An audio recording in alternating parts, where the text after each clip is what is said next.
Good morning, students. How are you? I hope you are well at your place. And let me start our today's topic. And today's topic is article writing, and that is for class 11th and 12th by your favorite sir. Let's start. Writing an advertisement, it's a very challenging task for everyone. एक article लिखना, एक लेख लिखना सभी के लिए एक बहुत ही चुनौतीपूर्ण कार्य है। It requires a high degree of creativity. इसके लिए एक उच्च स्तर की रचनात्मकता चाहिए, a wide range of vocabulary and a thorough knowledge of the subject. और एक शब्दावली जिसको आप वोकैबुलरी कहते हैं, वोकैबुलरी पावर, वो एक अच्छी होनी चाहिए। विस्तृत श्रृंखला आपके पास होनी चाहिए वोकैबुलरी की, और उस विषय के बारे में जिसके बारे में आप लिखना चाह रहे हैं उसके बारे में जो आपका ज्ञान है वो गहन होना चाहिए, बहुत ही अच्छा होना चाहिए, कंप्लीट होना चाहिए। An article is a highly structured and directional piece of writing. एक आर्टिकल जो है वो बहुत ही संरचित होता है और डायरेक्शनल होता है, यानी कि बहुत ही दिशात्मक एक राइटिंग का टुकड़ा है। दिशात्मक होता है कि किस डायरेक्शन में आप उसको लिख रहे हैं।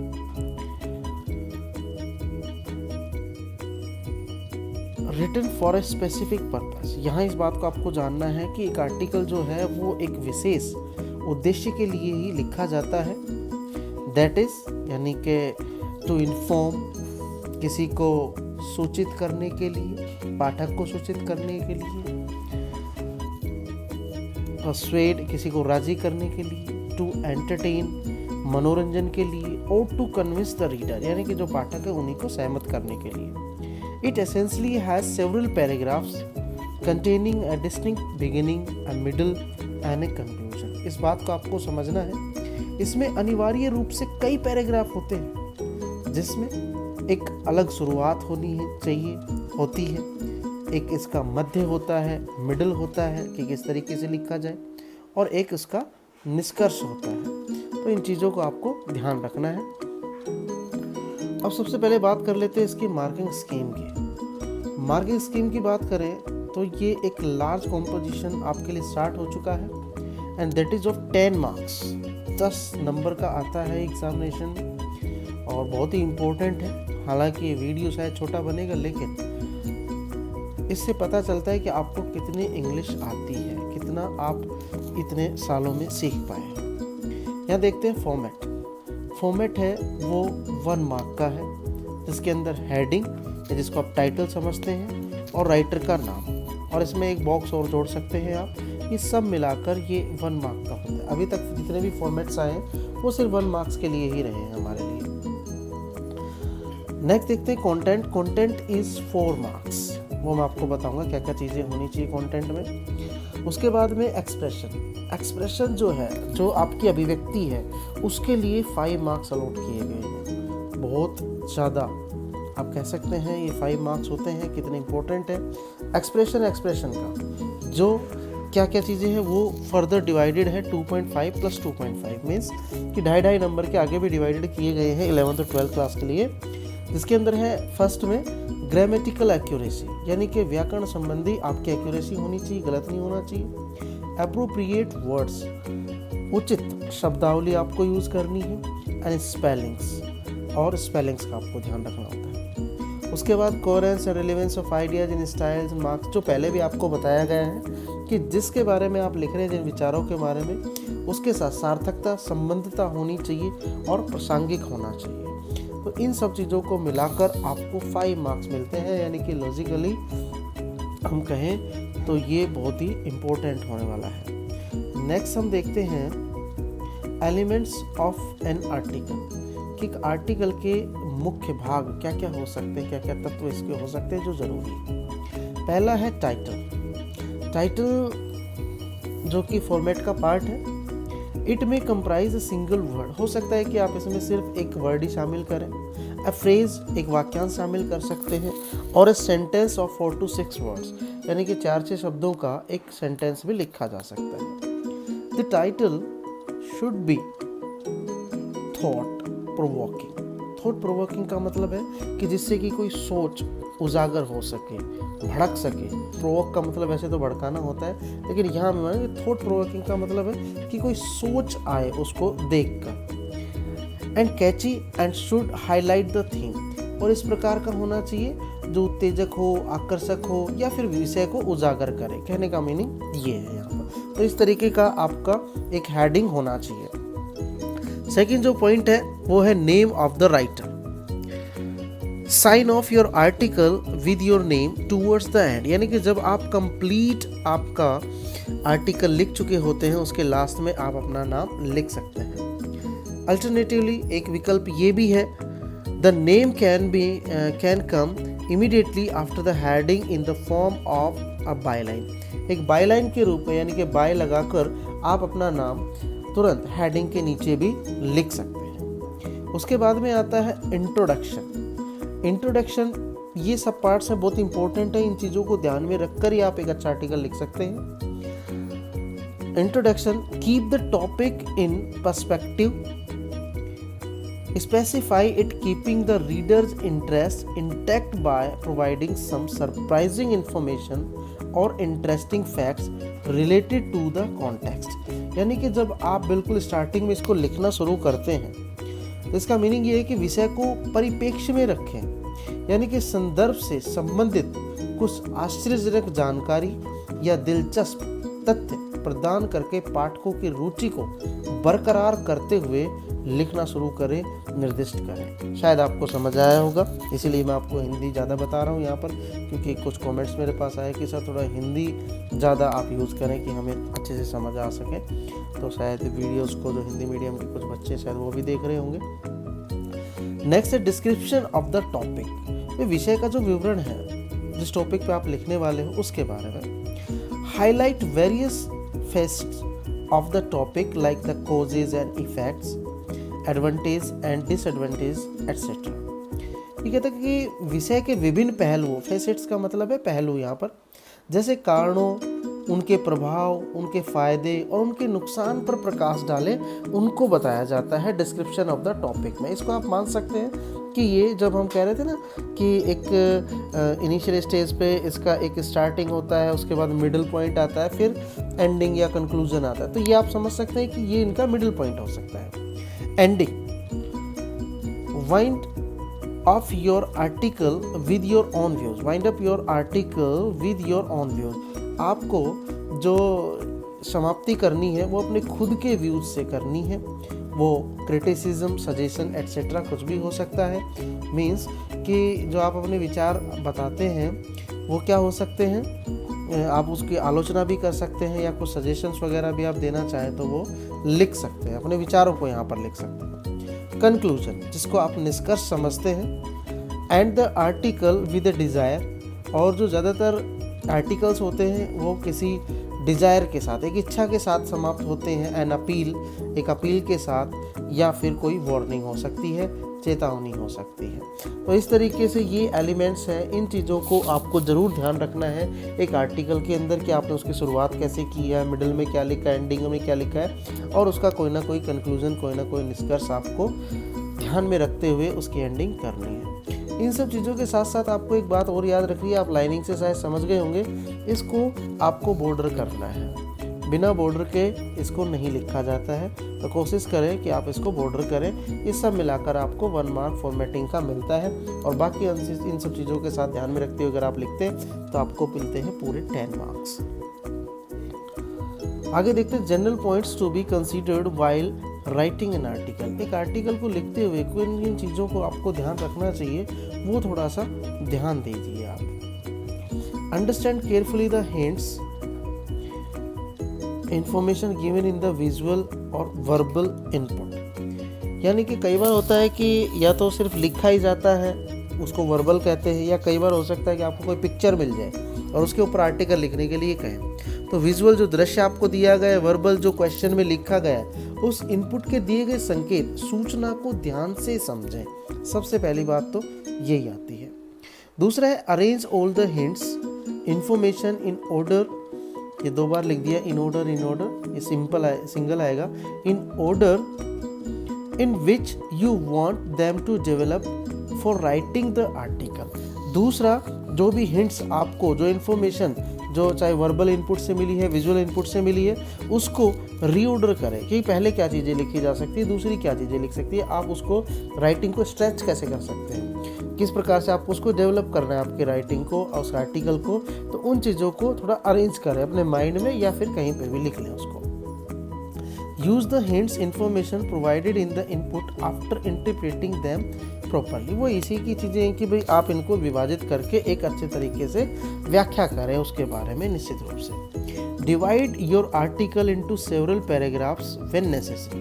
तो जब भी इसकी आवश्यकता हो अपने लेख को कई पैराग्राफ में विभाजित करें, यानी कि मल्टीपल पैराग्राफ्स आपको यूज़ करने ही हैं। All the sentence in the paragraph should logically lead to objective for which the article is being written. सबसे इंपॉर्टेंट बात तो यही है, पैराग्राफ में सभी वाक्यों को आप तार्किक रूप से लॉजिकली इस तरीके से लीड करें कि वो जिस उद्देश्य के लिए आप लिखना चाह रहे हैं वो उसको परिपूर्ण करें, उसी के बारे में रहें।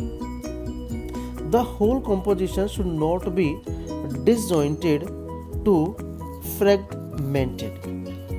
Every sentence should be linked with the rest into a single whole. इस चीज को आपको ध्यान रखना है, पूरी रचना जो है वो खंडित नहीं होनी चाहिए। कभी किसी के बारे में आप लिख रहे हैं, कभी कोई पॉइंट आप लिख रहे हैं, नहीं, उस चीज़ को अरेंजिंग वे में आपको लिखना है। हर वाक्य को शेष के साथ एक पूरे में जोड़ा जाना चाहिए, यानी कि जो आपकी कोशिश है वो ये है कि वो कंप्लीट चीज़ों को दिखाए। ऐसा नहीं कि कभी आप कुछ विचार लिख रहे हैं, कभी किसी के बारे में कभी नेगेटिविटी लिख रहे हैं, कभी पॉजिटिविटी लिख रहे हैं। तो उस चीज़ को आपको ध्यान में रखें। नेक्स्ट है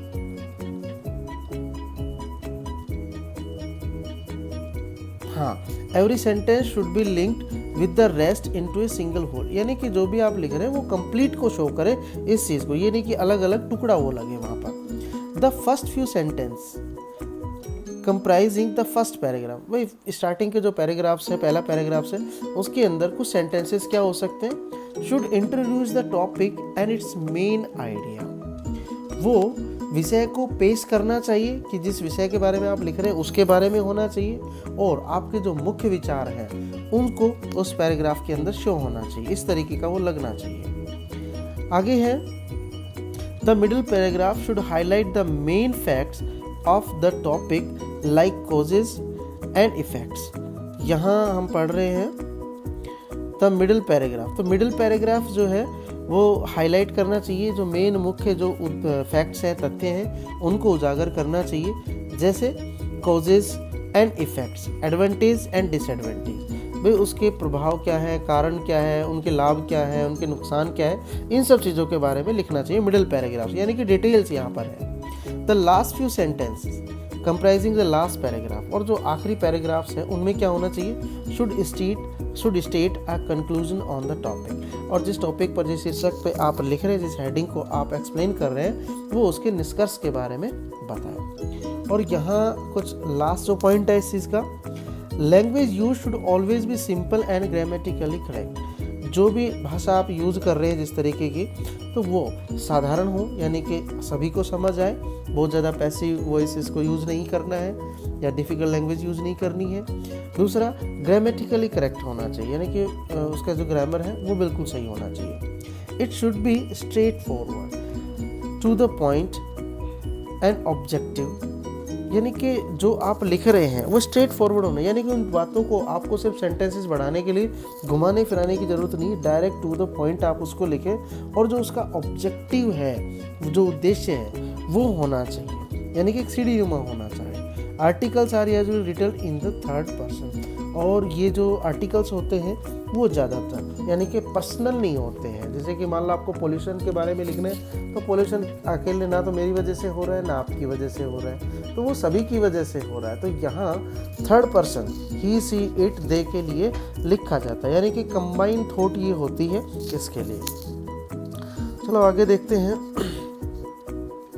यहाँ एक एग्जाम्पल मैं आपके लिए लेके आया हूँ। चाइल्ड लेबर बहुत ही सिंपल सा है और शायद आपको समझ भी आएगा, और शायद ये चीज़ें आप देखते भी हैं। मैं तो कई बार एनकाउंटर करता हूँ इस चीज़ को, तो इसलिए मैंने इस सब्जेक्ट को चुना है, आप भी समझें एक बार।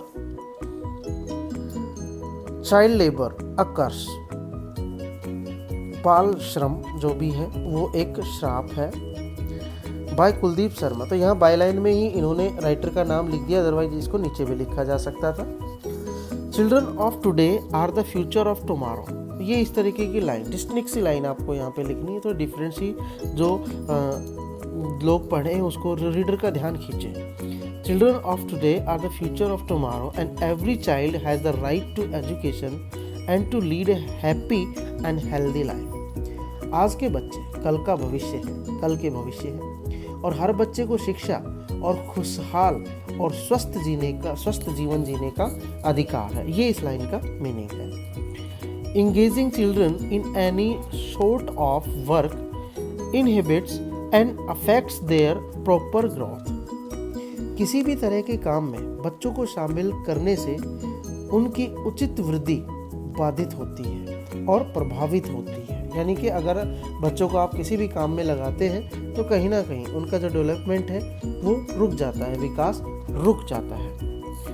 आगे है, legislative provisions are formulated to prevent the menace of child labour. बाल श्रम का जो मीनेस है, खतरा है, उसको रोकने के लिए विधायी प्रावधान यानी कि कानूनी प्रावधान तैयार किए गए हैं।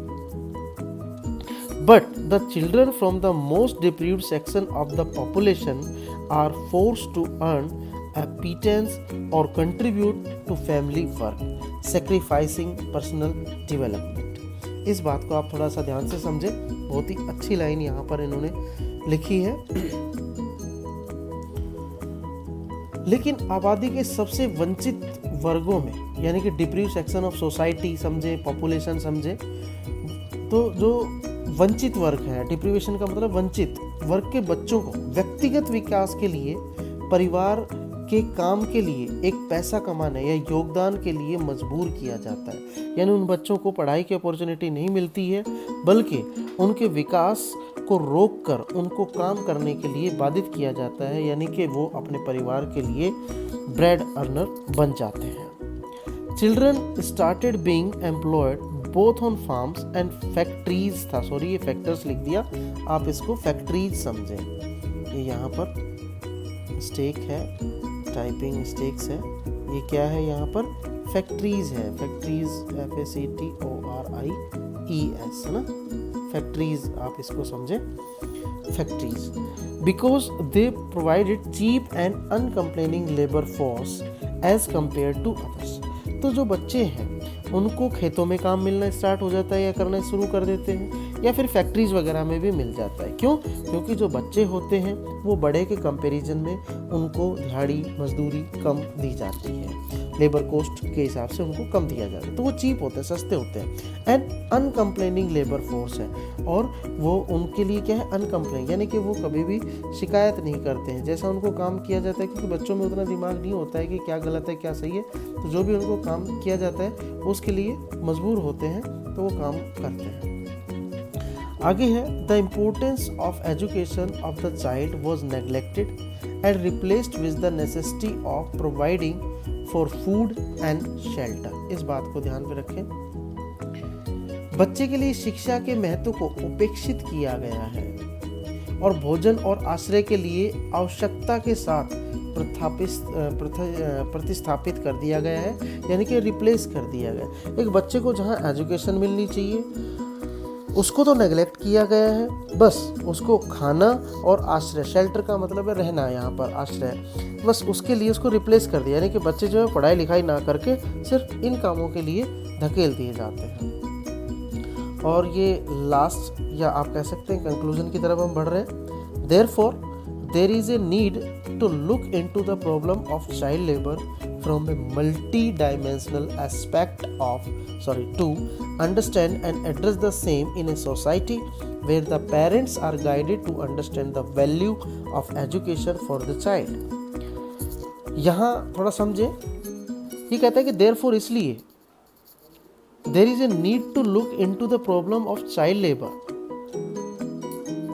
from a multi-dimensional aspect to understand and address the same in a society where the parents are guided to understand the value of education for the child। हाँ, इसलिए एक ऐसे समाज में जहां माता पिता को बच्चे के लिए शिक्षा के मूल्य को समझने के लिए निर्देशित किया जाता है, को समझने और या समझाने और संबोधित करने के लिए एक बहुआयामी पहलू से बाल श्रम की समस्या पर ध्यान देने की आवश्यकता है। मल्टी डायमेंशनल का मतलब यहाँ पर हो गया कि कई प्रकार से इस पहलू को ध्यान में रखकर माता पिताओं को इन चीज़ों को समझाने की ज़रूरत है। This will open up a brighter future for such children. ऐसा करने से ही यह ऐसे बच्चों के लिए एक उज्जवल भविष्य खोलेगा। यानी कि बच्चे तो मजबूर हैं, वो तो ऐसा कुछ कर ही नहीं सकते, उनके पेरेंट्स को गाइड करने की ज़रूरत है। What is the importance of education and what is the disadvantage of child labor for the coming generation for India or any country, I just mean to say। तो ये आपको शायद समझ आया होगा अच्छे से। तो शायद आप इनको आप जब एक पहले तो मैं इसको कंप्लीट कर देता हूँ, उसके बाद में आपको क्या करना है वो लाइन आप देख सकते हैं ड्रॉ हो रही है, यानी कि आपको बॉक्स में इसको बंद कर देना है। जब आप एक आर्टिकल लिखते हैं, और एक अच्छा आर्टिकल लिखने के लिए मैंने स्टार्टिंग में ही आपको बताया था कि ये सभी के लिए, मेरे लिए भी एक चैलेंजिंग हो सकता है।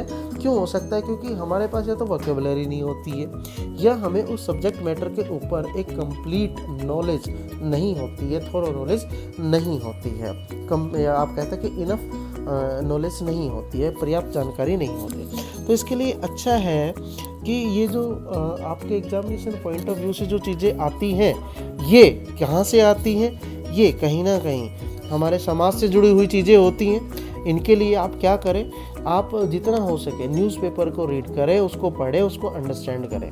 मैं इसमें एक लिंक शेयर करूँगा, इसमें 2 क्वेश्चन मैं आपके लिए डालूँगा और एक लिंक शेयर करूँगा। आशीष सर वो एक आर्टिकल रोज़ पढ़ाते हैं, यानी थोड़ा सा आर्टिकल पढ़ाते हैं और बच्चों को सिखाते हैं कि कैसे इंग्लिश को सीखना चाहिए।